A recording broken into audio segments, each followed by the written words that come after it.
Hello friends, frogs, and happy people. Welcome back to my channel. I am Cassie. We're in Cassie's Corner.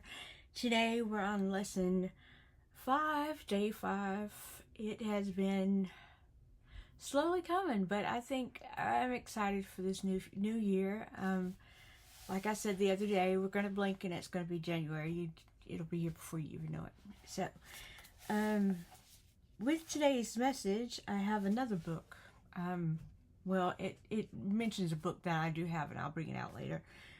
But we'll go ahead. I hope everybody is doing well. I hope you're finding your days are being productive, and I hope you're finding that positive attitude.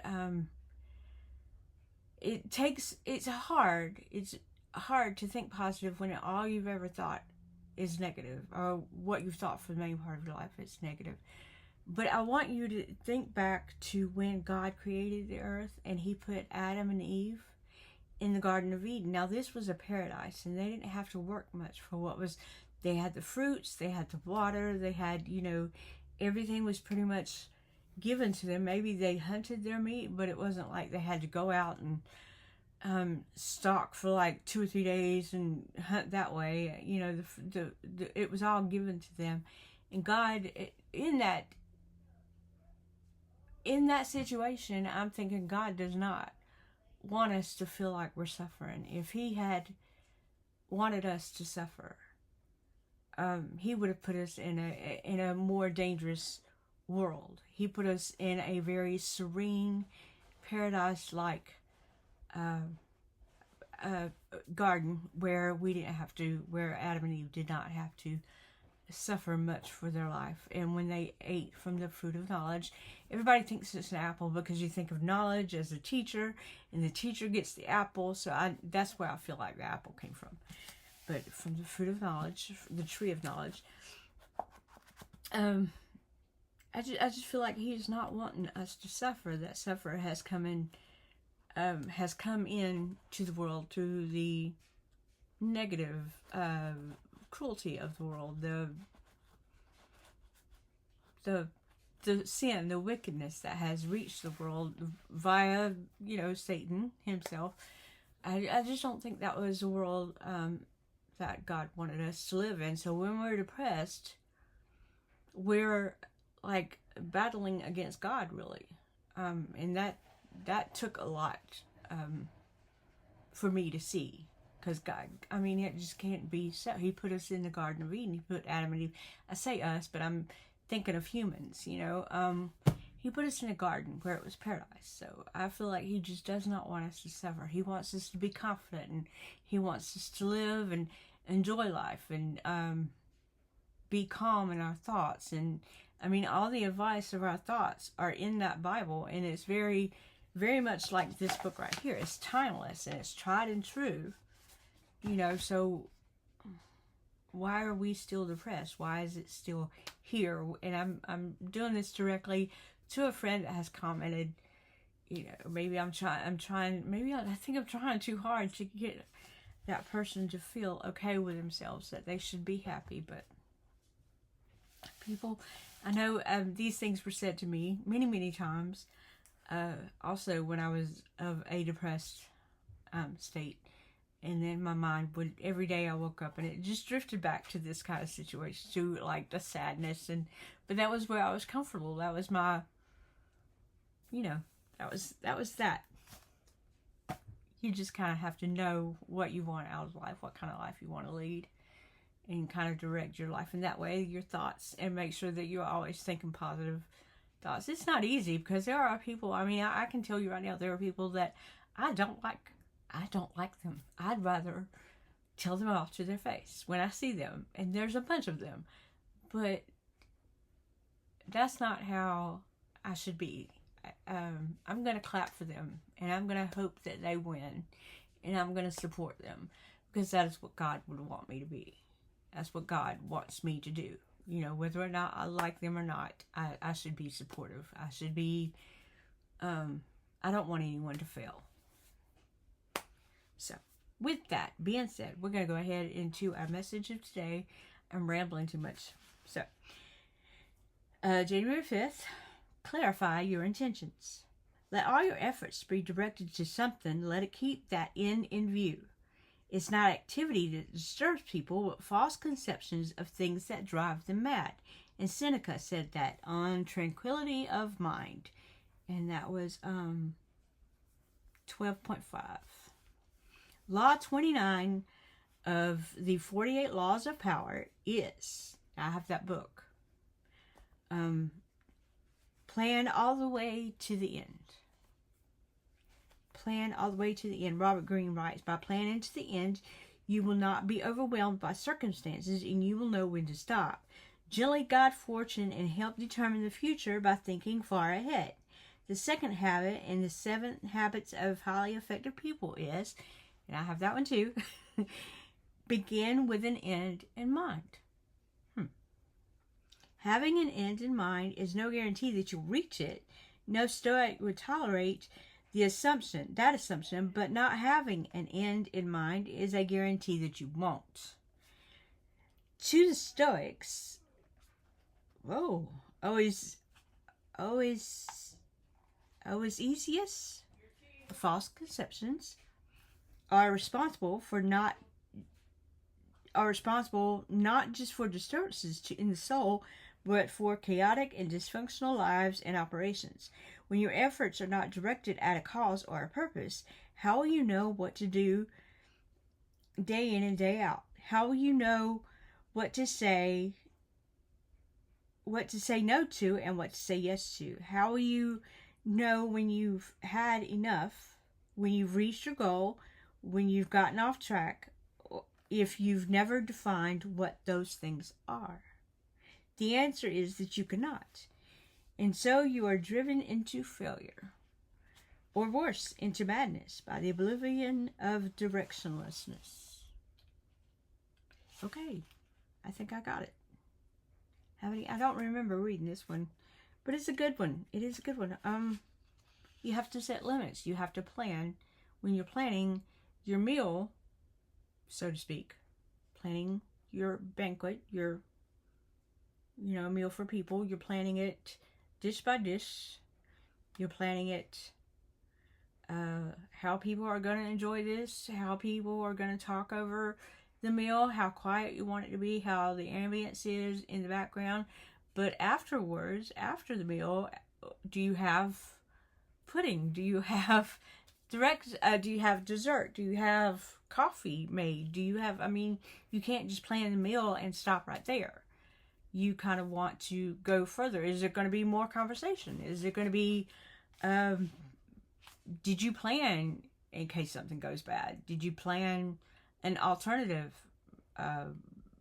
dish, dessert, or whatever if somebody was allergic to maybe peanut butter or milk or something of that nature?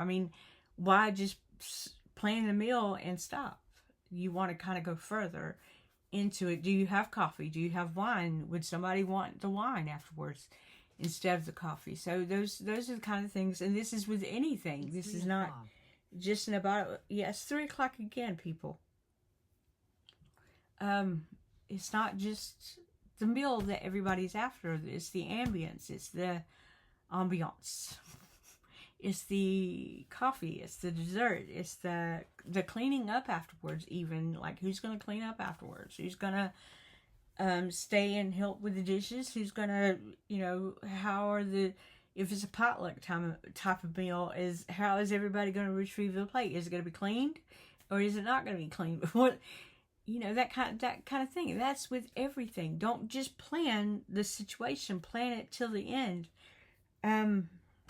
And I think that's good with depression. That how am I gonna get well? How am I gonna not feel bad? What am I gonna think when I'm not feeling bad? What is gonna make me happiest? What really would make me happy? You have to start with, okay, what is gonna make me happy? What kind of thinking? What kind of thoughts? What kind of attitude do I have to make myself happy? We just have to have that end in mind, all of it, instead of just waiting, okay, so say you've planned to conquer a certain city, and you're a Roman emperor, and you're conquering what's going to happen after you've conquered that certain city? Are you to overtake it? Is that town going to be diminished? Is that, is it going to be your military guidepost? Is it going to be, it's just things to think about. The same thing with being happy. What's going to happen when I get happy? I'm going to be happy. Is that the end of it? No, it's just another day to be happy. And then tomorrow is going to be another day to be happy. And then another day is coming. So, if God allows that, I'm not saying that every day is going to be guaranteed. Oh my gosh. You just have to keep planning until the end, even though you may not, it says if you may not reach the total end that you plan to, but there's that plan. You have to think everything through to the final end. And we'll get into everything, but false conceptions are responsible not just for disturbances in the soul, but for chaotic and dysfunctional lives and operations. False conceptions. That's where that was a big thing when I was sick, in my depressive state, was that I had millions of deceptive concepts, false concepts, that I would believe I was unworthy. I would believe I wasn't worth anything. I would believe that I'm the reason that everybody spoke bad about me. I was worthless. I was, you're depressed. You know what you're thinking. So, I really hope this helps. But you can't just go into thinking, okay, I'm going to feel better, and then have no direction, have no end thought, have no, what's going to happen tomorrow, what's going to happen in the future, what's going to happen 10 weeks from now. What if I decide, okay, I'm going to be happy, like everybody tells me to be. I'm going to be happy because that's the thing I need to be doing. But what's going to happen in 2 weeks when I have another bad day? How can I pull myself up out of that one? It takes time. It takes a lot of planning. But again, you have to plan it till the end. When I decided that I was not going to be sick anymore, because I felt like I wanted a life so much different than what I was living. My glasses, I have a crooked nose. Y'all have to forgive me. I just woke up one day and just said, hey, what is this? I'm not thinking bad thoughts anymore. I'm not sad. I'm smiling and I'm laughing and I'm doing good things. And it was just kind of suddenly, but I worked really hard at it. I practiced the two positives to one negative. I practiced every day. I wanted to see the good in things. I wanted to be the person I was when I was a kid, and I'm still not there. Of course, I doubt I'll ever get there because I've been through so much since then, and I've learned so much, and I know too much. There's no way I can ever go back to being what I was as a kid. But it's fine as long as I'm almost there, and I think I'm almost there. I think I can laugh at things, and I can not take everything so seriously. And take everything not so personally. If somebody says anything, I used to, if my husband was joking with me and would say things, that would rile me up. It would just make me sad. I would be mad at him for days. But now I just giggle at him and just go about my business. You're not going to bother me. You're not going to get on me anymore. So that is that for today. I hope everybody finds that great big belly laugh. I hope that you find somebody that you can appreciate. It is very important that you find a situation that you appreciate. It is one of the things my husband told me a long, long time ago, and I never believed him until I was in that depressive state and I realized what he was saying to me. And I've probably said it here before because it was very impactful in my brain. You think your life is bad, he would tell me. I always thought my life was really bad until I saw a man under a bridge with one shoe. Have you ever walked in one shoe? You're getting thorns and you're getting rocks and you're getting stickers and you're getting grass all on this one foot, and this other foot's protected, but you can't keep going on and on with just one shoe. There is no relief for that one foot. That's a lot to think about. I don't want my one foot, just one foot to be permanently damaged and then the other foot covered. I'd rather just, okay, if I'm going to be in pain, I might as well be in pain in both foot. But it's true. Think about a person walking around poor and homeless and with one shoe. Why is one, you have to think what one shoe is. What importance is that? Think about it. Think about how would you like to walk around with one shoe? One shoe. That is that. And we will deal with day 6 tomorrow, lesson 6. We're still in the mood of clarity for January. I do have that other book. I have lots of self-help books laying around, and I'm like so scared to get rid of them because, and I think that's what it was with my bookshelf, was a lot of them were self-help books, and I do still, I can pick them up and still find something that is very, I won't let myself get sad again. I know there's a point. I know nothing is guaranteed, but I just won't.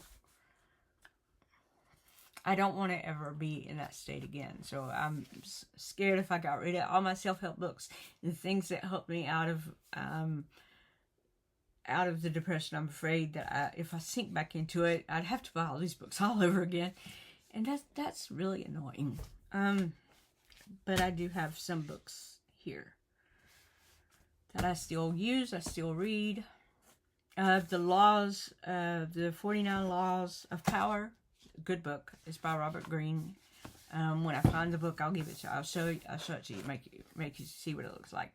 I have lots of books that I have given away. I have given some to my grandson for him to give to other people. He thought that some books would benefit his other granny or poppy, so he's taken some with him. So, but yeah, everybody have a great, great, great day. Our weather is overcast. I have no idea what's going on with it. Monday. Today is Monday. Another Monday. Can you believe it? I mean, they only come every 7 days. It's one day a week everybody hates. 365 weeks. Okay. 365 days, 52 weeks, 52 Mondays. It's a pain in the butt. Y'all have a wonderful day. Have a wonderful day. Find that great Billy laughed. Find somebody to be appreciative about. Find something to be appreciative about. 2 positives, 1 negative, and you'll get there. You will get there, I promise. Unless it's just, you holding on to something you shouldn't hold on to. And I wrote a message back to the person that's having problems letting go of her negative state. It may be comfort. Everybody's different. All I can do is just give advice. I have no idea how to help you. I have no idea what you're thinking. I have no idea what you're feeling. I have no idea what depressed you or what made you feel sad. I have that I can't help you with. All I can do is just give you advice, show you what helped me. And I mean, if I laid in bed for 15 years, 10 years, however long it was, I laid in bed, sad, and just nothing could comfort me, just crying off and on and being crazy and foolish. And I've lost 10 years of that, a life that I could have had. I could have just been like, you didn't have to tell me I was depressed. But yeah, 10 years of lost. 10 years ago, I can't remember. Some of my children's time growing up, I can't remember. Like their early teen years, 12, 13, 14. I can't remember my son at that age. And that makes me sad. And if I see pictures of him at that age, I'm like, wait, wow, bring him back so I can just, he's not gone. He's just 38 now. He's not 14. And I'm like, bring him back at that age so I can hug that person more, because I was just so overwhelmed that I don't remember it. Yeah. So, y'all have a good day, and I will see y'all tomorrow, I guess. if you need any questions, leave me a comment. Please like, subscribe if you like my channel. I do have an email. It is Cassies_corner@hotmail.com. If you want to email me there and tell me things that you don't want on like chat or whatever, you don't have to make them so public, but I did make that email for you guys so that you would email me in confidence, and I would never ever betray your trust, because it's I remember what it's like wanting somebody to just hear me out, just listen to me, just vent, just let me vent. I got it. I'm here for you. So that's there. I do hope everybody has a beautiful day. And we will see you next time. Have a good day. Bye-bye.